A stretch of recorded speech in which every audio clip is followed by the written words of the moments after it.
The X Zone Radio Show with Rob McConnell is largely an opinion talk show. All opinions, comments, or statements of fact expressed by Rob McConnell's guests are strictly their own and are not to be construed as those of the X Zone Radio Show or endorsed in any manner by Rob McConnell, rel-mar McConnell Media Company, the X Zone Broadcast Network, its affiliated networks, stations, employees, or advertisers.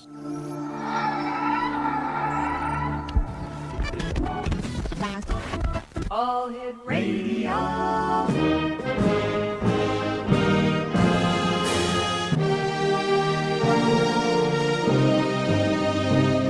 Welcome to the X Zone, a place where fact is fiction and fiction is reality. Now, here's your host, Rob McConnell.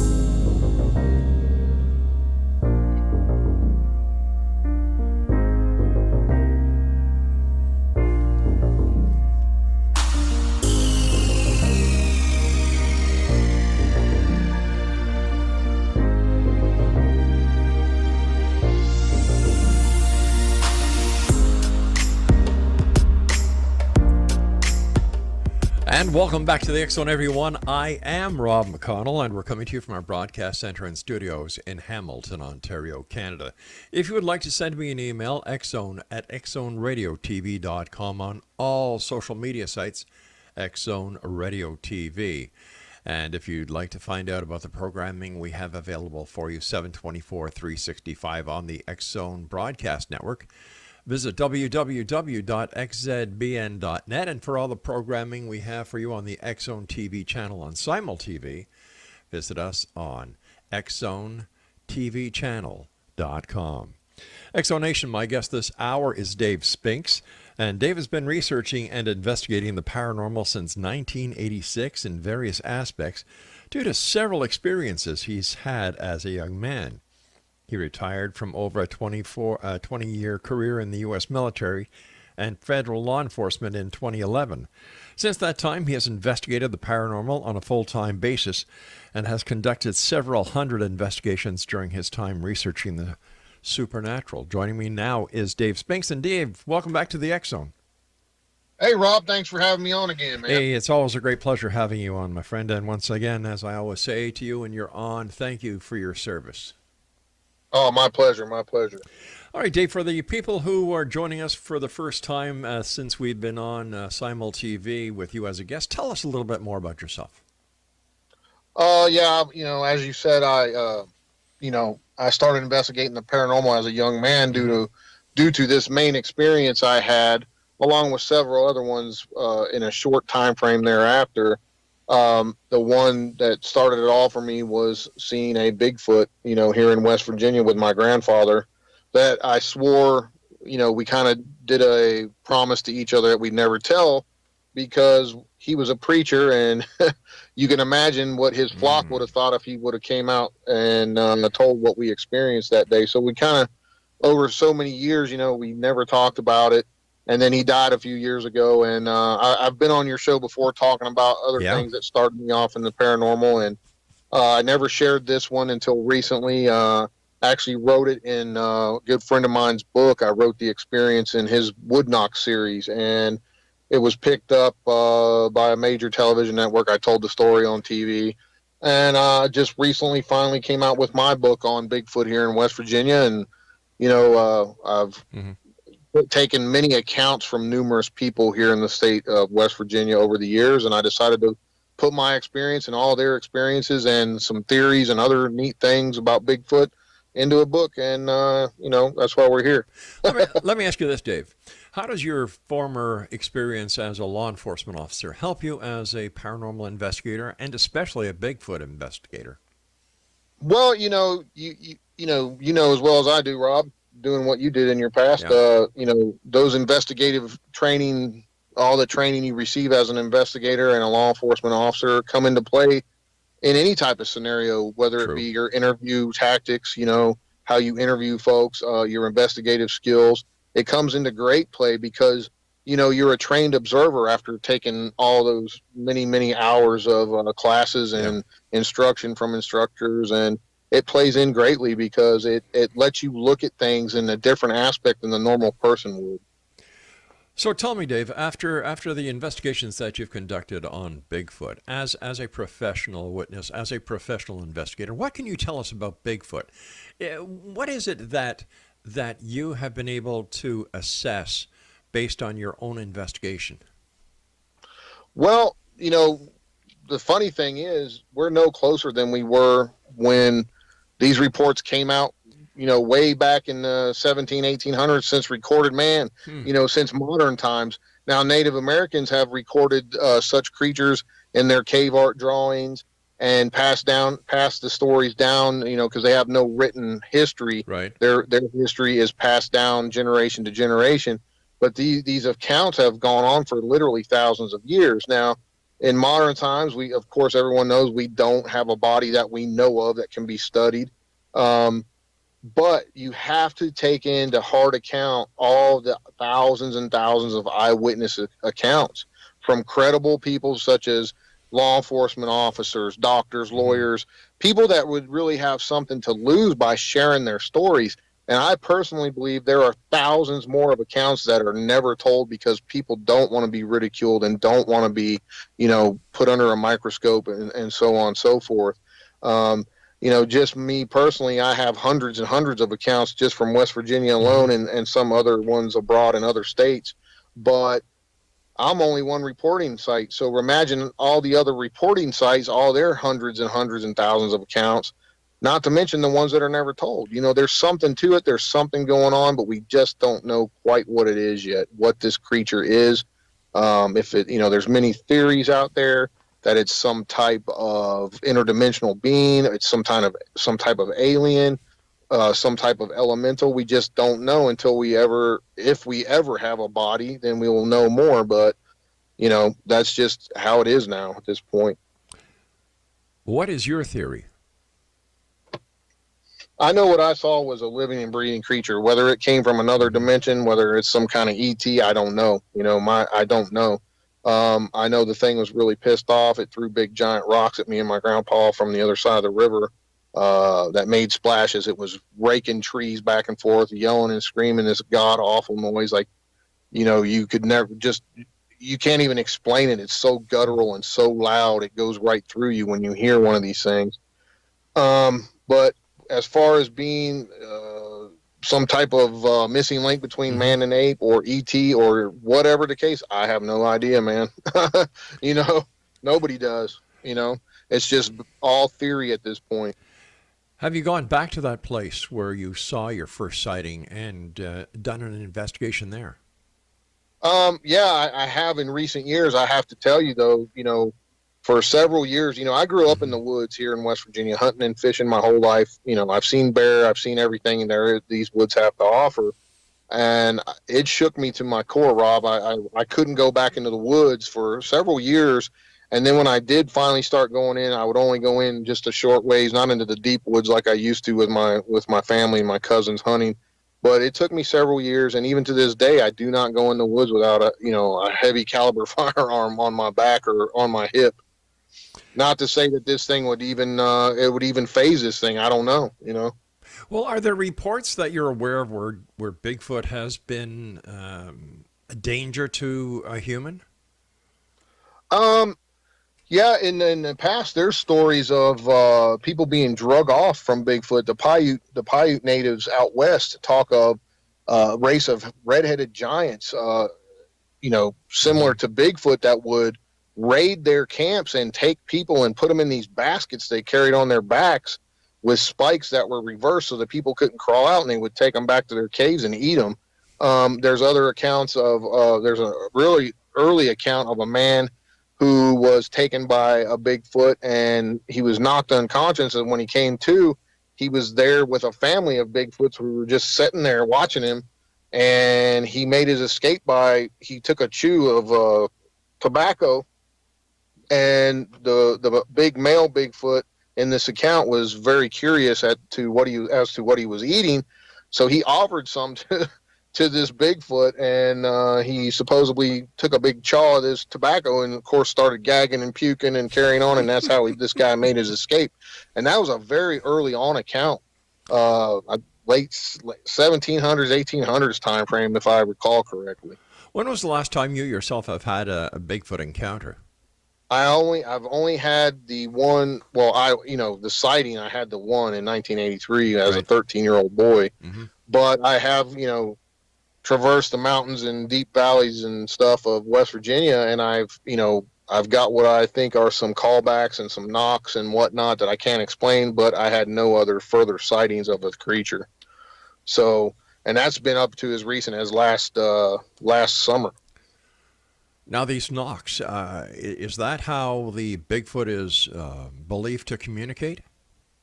Yeah, that's one of the theories, that they use wood knocks. They grab big pieces of wood and they knock on trees to communicate with each other. Different series of knocks. They also do what they call rock clacking, where they smack rocks together. Other witnesses have reported hearing them talking like a gibberish, like a jibber jabber that is like broken English of some sort. I've never experienced that, but there's many accounts of that out there as well. All right, Dave, stand by, buddy. You and I have to take our first commercial break. X-Zone Nation, David Spinks is our special guest this hour. His website is Dave Spinks, Paranormal Investigator.com, and he is an investigator of ghosts, unknown cryptids, UFOs, and much more.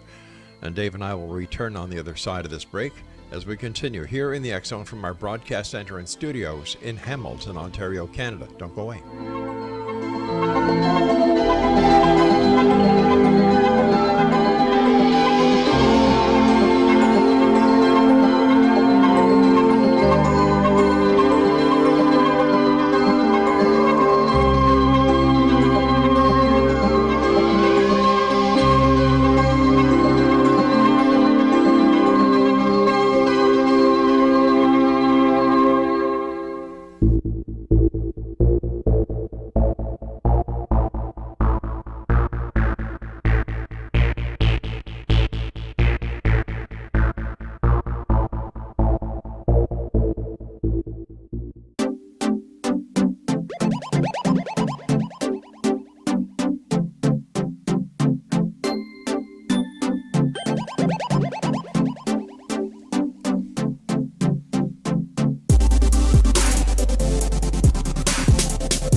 Dave Spinks is our special guest this hour. X-Zone Nation. His website is Dave Spinks, ParanormalInvestigator.com. Dave, in your travels throughout the woods, subsequent to seeing Bigfoot going back when you were 13 years old, have you discovered a Bigfoot nest or any area that Bigfoot could have established a home for a while? And there's an interesting question. Does Bigfoot remain in an area, or is Bigfoot a wanderer? That's a good question. I personally think, this is, merely my opinion, but I think they're nomadic and they move with the seasons to some extent to, forage for food. And I have come across some strange things in the woods that don't make any sense. There's some places here in West Virginia that are so rural and so remote and so inhospitable to humans that there's literally probably not been anyone in that area for 100 years, or if ever, because it's just so remote. And trekking through these locations, I've come across weird nest creations, trees that are bent over and almost like X formations, if that makes sense, and trees that have been snapped over, green trees, not some tree that would have been broken by a storm or anything, but green trees snapped over at a height at 8 to 10 feet high, or even higher in some instances. Now, one could say maybe a bear had climbed up there and it snapped. Yeah, that's all plausible. But I've also, like I said, come across some weird nest-like creations out of grass and twigs that just don't make sense. A human wouldn't have done that necessarily. So, along with finding trackways around those areas. So, here in West Virginia, there are plenty of places for creatures such as Bigfoot to reside in. There's the whole state's littered with cave systems, plenty of cover and plenty of food for a creature such as Bigfoot. How do you think Bigfoot has eluded humans for so long?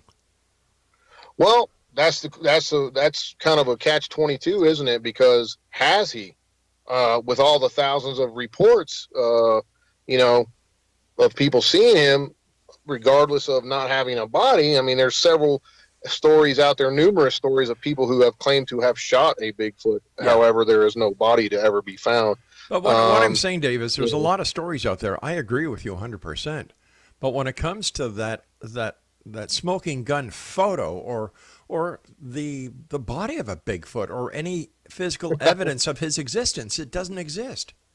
Exactly, it doesn't. And however, there are those of the thought that this being some type of elemental creature, some type of ET or interdimensional creature. People have reported seeing one walking in the woods. They're following the tracks. The thing goes behind a tree and they catch up to where they thought they last saw it, and there's no more tracks, and the thing just up and disappeared. There's numerous stories like that as well. I don't know, man. As far as this, the things are nocturnal in nature. It would seem, because a lot of the sightings are reported at nighttime. My personal one was just before dark, like a half an hour before dark. Numerous people, hundreds and hundreds of people report one running across the road. So if they're primary nocturnal creature, and they're primarily, they're obviously highly intelligent, and they're primarily in rural areas, wooded areas where there's less people, then common sense would tell you most people don't go in the woods at night. Hardly anyone does. So, and yet you've got all these Bigfoot researchers and investigators who go into the woods at night, and they don't seem to have very much luck either. No, they don't. I mean, it is what it is right now. There's something to it. I don't know what it is. I mean, I'll give it to you honest. I don't have any answers as to what this thing is for sure. I just know what I saw. I know what I've seen in the woods. Yeah. But until there's bodies, out there, who knows? There's also, when Mount St. Helens erupted, there was numerous eyewitness reports of military helicopters coming in, and numerous eyewitnesses reported seeing Bigfoot bodies being carried out of the woods after the volcano erupted by military helicopters. Is there some kind of weird cover-up? Are these Bigfoot creatures some kind of military experiment gone bad? I don't know. It's fascinating to me. Well, we really can't say that it's a military experience gone bad, since the military wasn't involved in the sightings of the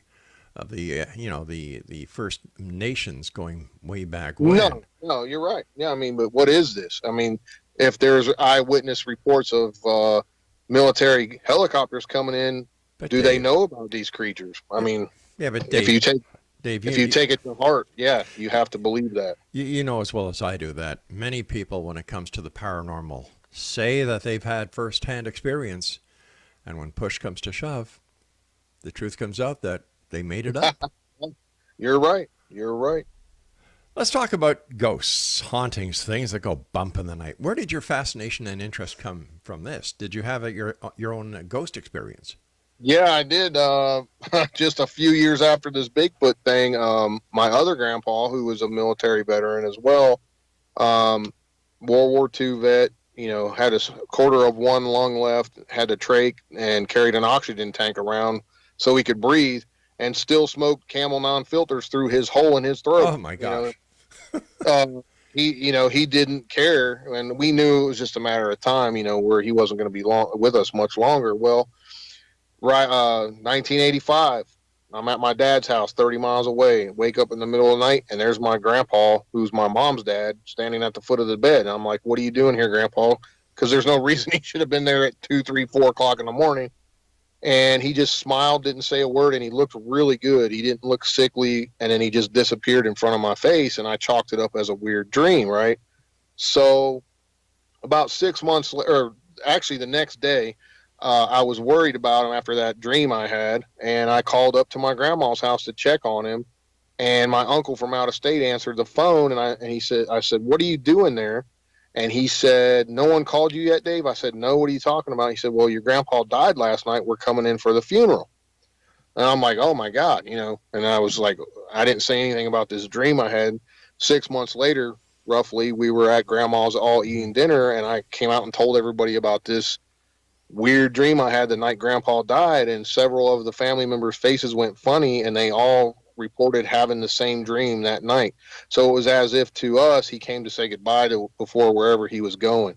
So, having that Bigfoot encounter and this encounter with my other grandfather, I kind of became fascinated. I wanted to know answers as to what the heck was going on with some of this stuff. And I just started doing research and everything and coming across many other people that have had these strange encounters and these, reported seeing things such as I did. And it became a hobby gone mad, if you will. And I've been pursuing it ever since. Has there been any research done as to the commonality of those who have these experiences with apparitions, ghosts, compared to those who don't? Yeah, I think there's been some study into some of this. There has been proven things to show that people that live, one example would be people that live near high tension power lines, where there's really high EMF being put out by these power lines, which it's been proven that these things can cause hallucinations. Mm-hmm. They can cause all kinds of different problems with your brain and whatnot, cause cancer, the whole 9 yards. Now, me personally, I've never lived under any high tension wires or anything like that. So, if you're researching and investigating these type of things, you have to take all that stuff into account, and really step outside and, think outside the box a little bit and say, and you have to look and see if there's some kind of other external cause that could be causing folks Sure. to have these kind of experiences. Well, when you go out to do a paranormal investigation, how do you assess whether the investigation is actually worthwhile doing, or if in fact the phenomena is being caused by the person who's called you in to do the investigation itself?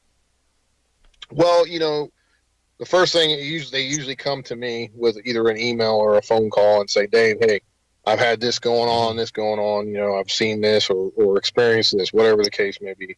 Well, I kind of put them through the ringer on a questionnaire that I have, and I ask them the same questions numerous times in different ways. That's an old law enforcement trick to see if you can trick them up into, if you catch them lying, basically. Right.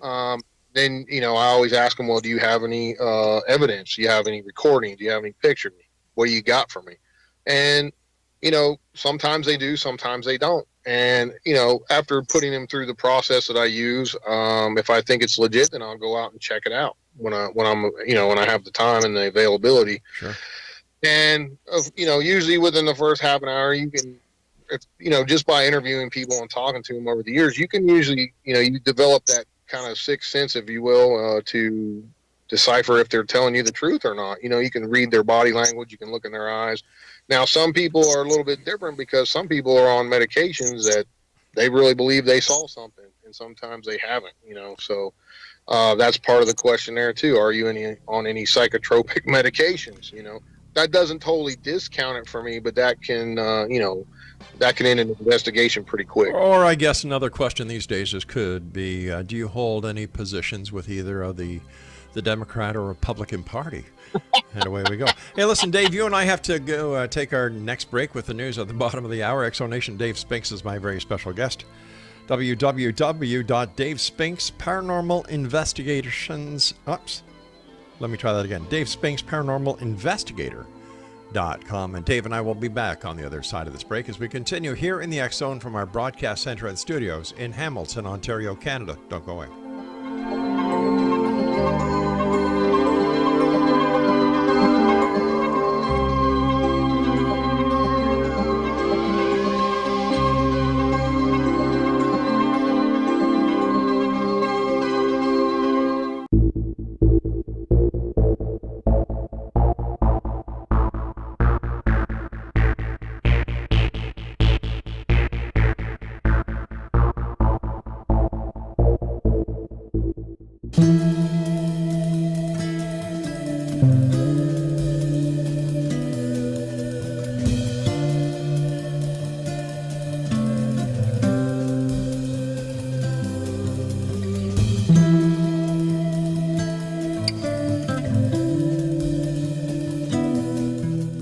All right, let me give you the website one more time since I kind of blundered it last time. www.davespinks.paranormalinvestigator.com. And Dave, welcome back to the X Zone. And I understand that you purchased a haunted house. Yes. Tell me about that. Well, the house is called, oddly enough, Willows Weep. I believe they got its name because it has a very large weeping willow tree in the front yard. I investigated this house starting back in 2013. Investigated it 3 different times, had some strange experiences. And the house itself, Rob, is just bizarre in nature. It's built in the shape of a cross for all intensive purposes, which I've never seen anything like it. Are you sure it was never a church? Not in any of the records I could find on it. Now, one would believe maybe that would be the case, but come to find out, the original builder he was either a postman or a postmaster. Can't decipher if it's one or the other, but obviously he was into some strange stuff. And in every corner of that house, like if you picture a cross in your mind, yes, every corner of the cross, there's a window. And at one time there were 6 entrances and 6 exits to this building, to this house. And it was built in the 1800s, and numerous bizarre deaths and strange things have happened in this house over the years. I've got a lot of documented deaths, suicides, and some other bizarre stuff. But I've in my investigations personally, I've captured many disembodied voices, many EVPs, seen strange shadow play in the house, heard things talk in my ear. And it's not a well-known location, but numerous other investigative teams have investigated this place over the years, and they had, posted some of their evidence on YouTube and whatnot. And I became friends with the owner, long story short. And her husband had gone to work on the house a few times, and one of the last times he worked on the house, he was in great shape and everything. The guy had a stroke. Okay, chalk it up as okay. He had a stroke. He got over that, made it through that. Still had some problems and whatnot, and he went back to the house several months later to do some work because no one could live in this thing because she bought it for her son, and so much paranormal activity they couldn't live in it. So that's how it became open to investigators. Long story short, so he went back 6-7 months later, whatever the case was, and then he had a heart attack. And every time he would get near that house, it would affect his health in a very serious manner, and he had to quit. They actually moved away. They lived right next door to it and moved away from it to get him away from this house. And that's really just the tip of the iceberg. The last man that lived in the house, he shot himself in the little bathroom. It didn't kill him. He shot himself in the head. He stumbled around, blood spewing everywhere. Came to rest in his favorite chair where he bled out and died, and they found him 2 days later. Oh my gosh. Yeah, and he actually, the chair is still in the house with his blood on it. Some of his personal items are in the house, his boots, his hat, his fishing poles, stuff like that. Well, when Brenda, the prior owner, bought this house for her son, she was trying to help her son get started and get a house. It was a really good deal, and Curtis's son, the last man who died in the house, brought her, showed her the house, opened it up, but he wouldn't go in. She thought that was really strange. And she looked around and everything, had her son in there with her, and a metal pole that was across the room flew and smashed her son right in the head, splitting his head open. Now, I had her show me the distance, and it was a good 8 to 10 feet. This pole was not that big. It couldn't have fell and hit him from that distance. So she said that was the first experience they had in the house. Well, they chalked it up, as most people would, as a weird coincidence or whatever, and they ended up buying the house. Right. And when they came out of the house, she said, "Why won't you go in there?" And he said, "Well, because my dad committed suicide in there, and I can't bear to go in there to see his chair and all that." And they just left it as it was. Well, as they were renovating this house, it had a new laminate floor over top of the original 1800s wood floor, and they had to get it out of there because it had gotten moisture and it was hooved up. So they started tearing that floor up. Well, over in the corner of the room, under the new floor, between the new floor and the old floor, they found a weird book. called "Is There a Real Spirit World Buried Between the Floorboards?" And it has an upside down pentagram on the front, and it's put out by the Church of God. Now, I don't know personally no Church of God that puts out a book that talks about necromancy and how to summon demons, because this book does. And I did some research on the book, and it was put out by this supposed Church of God that looks more like a cult to me. And the guys that are involved in this are still active today, but it's some really bizarre and weird stuff, if you take a look at it. Sure. So, long story short, she wanted, after becoming friends with her, she wanted me or one other person that she would sell the house to, and other person couldn't do it. So I did it. And cause she said, it's too dark of a place, and I know you know how to protect yourself and do what you got to do. And that's how I ended up coming to own it. Why would you want it? Well, doing what I do, Rob, I get that question a lot. And the reason I did that is because basically I now have my own paranormal lab to try to study these phenomena. I've got hundreds of hours of video that from her cameras that she placed in the place, her security cameras, of balls moving on their own, different objects rolling around on the floor, changing direction, light anomalies that I can't explain, all kinds of stuff. So basically I said, what a great place to have to wire up and really try to study the phenomena, unexplained phenomena, and see if we can find some answers to it, whether we can find if it's natural causes of some sort or it's unexplained nature causes doing this, There's a ton of Native American influence in that area. People all around, the neighbors find arrowheads when they dig their gardens. There's another weird, interesting fact about this house is underneath the crawl space, directly in the center of what would be the cross upstairs, there's a weird pit dug with ashes in it, surrounded by granite rocks, like a fire pit, some kind of ceremonial pit. There's also been a child's arm bone found buried under the house in these weird mounds of dirt. Numerous people have been attacked there by unseen things, including a maintenance man who still works for me today, taking care of the house, who won't go in the house, but he'll take care of the yard and stuff for me. He's had several strange things happen to him. He was attempting to cut the willow tree because the branches hang to the ground. And this is before I owned it. This is when Brenda owned it. He was trying to trim it, and he was on his riding lawnmower. He trimmed a few branches, got on his riding lawnmower, and he was thrown off the mower several feet and landed on his back on the front porch, breaking his back. And he's the one that found the child's arm bone under the house while checking the pipes for Brenda. He pushed away a mound of dirt and a bone popped out. And when he grabbed it to look at it, he said something attacked him in a sexual, physical nature under the house. And he crawled out of there as fast as he could with this bone in his hand and gave it to Brenda and said, "I'm never going back under the house again."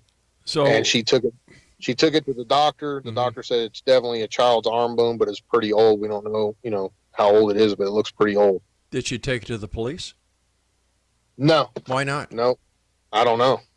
They said they put it back under the house, and I haven't done any more. I'm going to be doing some excavations there later this year or early next year, and take some ground penetrating radar in and see maybe it's built on top of an old Indian graveyard or something. But I don't know. Here's something I don't understand, Dave. You're an ex-cop. You're an ex-law enforcement officer. You find a body part, or you know that based on evidence that a body part is buried there. Mm-hmm. That's what you do. That's a matter of law enforcement. Yes, it is. Have you? No matter if it's determined to be old, then they'll bring in the archaeologists. Right. But that's up to them to make that determination. Absolutely. Yeah. I mean, it didn't happen when I owned it, so. But you're aware. But you're aware that based on firsthand evidence, or that there is an alleged bone of a child buried there. Yep. And get this, what's even more interesting is I don't have any factual information on this, but Brenda talked to one of the old neighbors next door, and he is now deceased, but she told her that back in the 40s or 50s, this woman had moved in with her older son and a young girl. Well, the young girl, after a while, came up missing. Nobody knew what happened to her. And then several months later, the son hung himself in the house. And now, did the mom kill the girl, or the son kill the little girl? Is that her body buried under the house? I don't know. There's more stuff I got to do there. Yeah, but I've been, I haven't been back there for a while yet to further pursue it. So that's coming very soon. All right, stand by, Dave. We've got to take our final break. X-Zone Nation, Dave Spinks is our guest this hour. www.davespinks.paranormalinvestigator.com.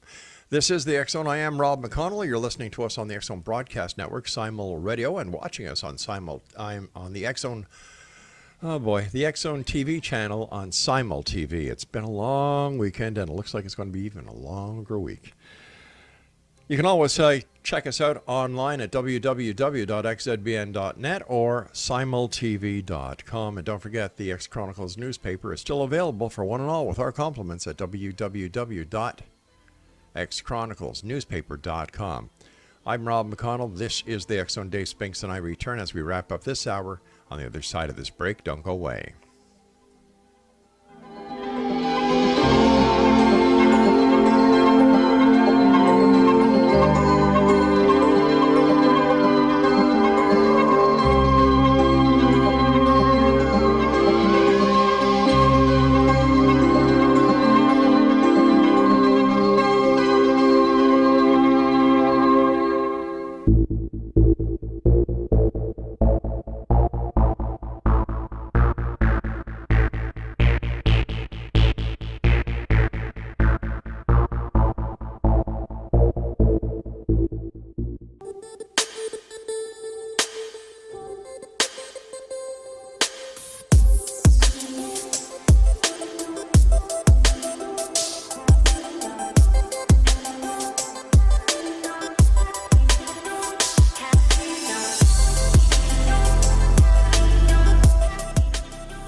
Dave Spinks is our guest, and Dave, you're talking about the house that you bought.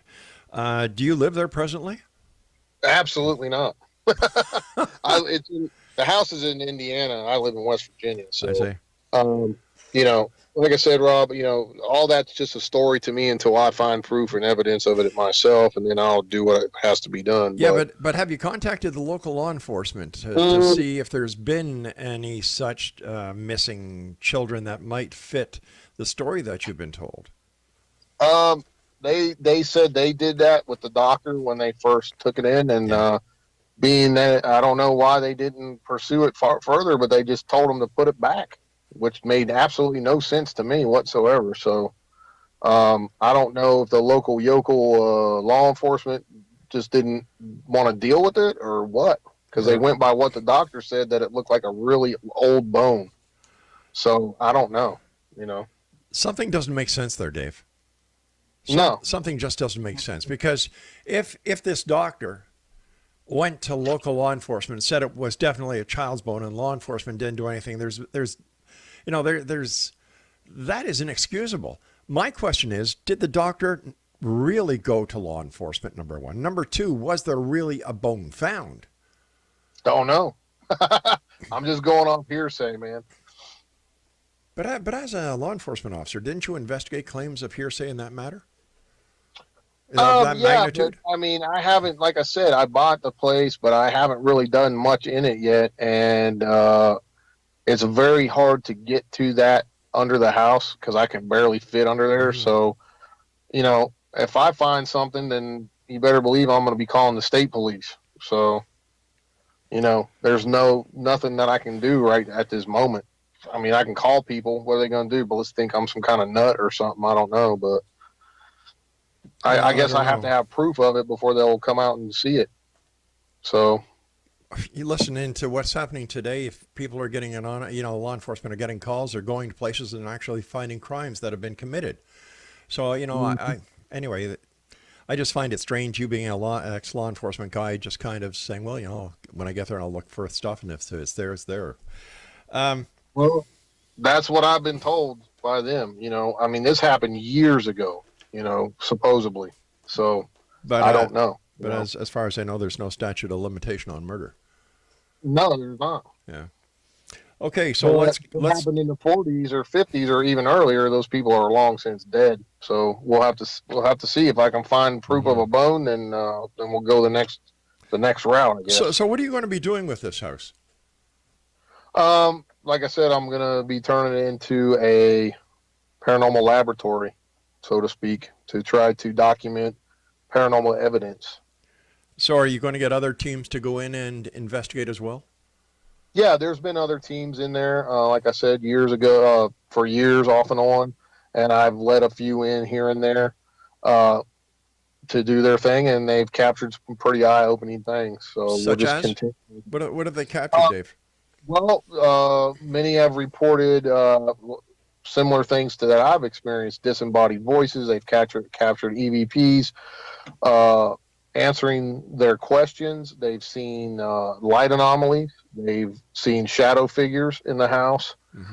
They've captured different entities on the structured light sensor cameras, and just pretty much the whole plethora. There's been photographs taken of looks like an older woman in the house who I have a picture of an older woman that died in the house, and it looks very, very similar to her in nature.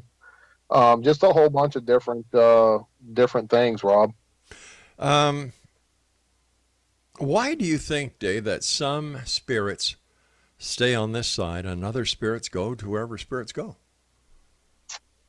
That's a good question. One of the theories is that maybe they have unfinished business. Some don't know they're dead and they're still there for whatever reason. There's many different, all this stuff is theory. I mean, no one knows the answers. That's why we all do what we do. We're looking for answers, maybe the one small piece of the puzzle. Whether we find it or not, who knows?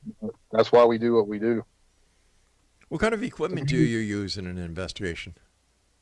I use a variety of different things, and there's new stuff coming out, all the time. I use thermal cameras, infrared cameras, can see in the dark that the human eye cannot see. We use full spectrum cameras that see in all the aspects of light the human eye cannot see. And those are often pretty cool to, they will capture things that you can't see with your naked eye, but they show up on camera. We also use a many different types of EMF sensors, because one of the theories is that when a spirit manifests, that they actually manipulate the electromagnetic field in an area. It'll cause spikes in the EMF field, or they also, are said to be able to drain batteries of their power to gain more energy. We use different ghost boxes. We use digital recorders, tape recorders, just anything. Sometimes you got to think outside the box. We use old school tricks too. Maybe you take some baby powder and sprinkle it on the floor and see if anything disturbs that baby powder. There's been people that have captured footprints in this baby powder, that's unexplained. There's just a whole bunch of different things. I like to use a compass too to see if the magnetic field fluctuates when other devices are going off. Sometimes you'll get a compass that'll spin in a haywire fashion, just spin around in circles or do different things when you're capturing different types of activity, manifesting and whatnot. How would something that has no weight, has no mass, has no appearance cause a footprint in baby powder? That's a good question. There's usually, they classify hauntings in two different types, basically. An intelligent haunting and a residual haunting. An intelligent haunting would be something that you can actually interact with or have it, you ask it to do something and it'll do something. Or a residual would be it plays over and over like a record player. It does the same thing every time at the same time every day, or once a year, or whatever the case may be. We're no closer to finding right now, even with all the fancy gadgets and gizmos. We can document a little bit more, but we're no closer to any answers as to what causes these things, or what's stemming from them, what's causing these things to happen. Is it a spirit? Is it a demon? Is it an angel? We don't know. Mm-hmm. So why do you think the paranormal is so popular these days? Well, because it's the unknown, and people are fascinated by the unknown. And like I always say, it's some of man's greatest questions. What happens to us when we die?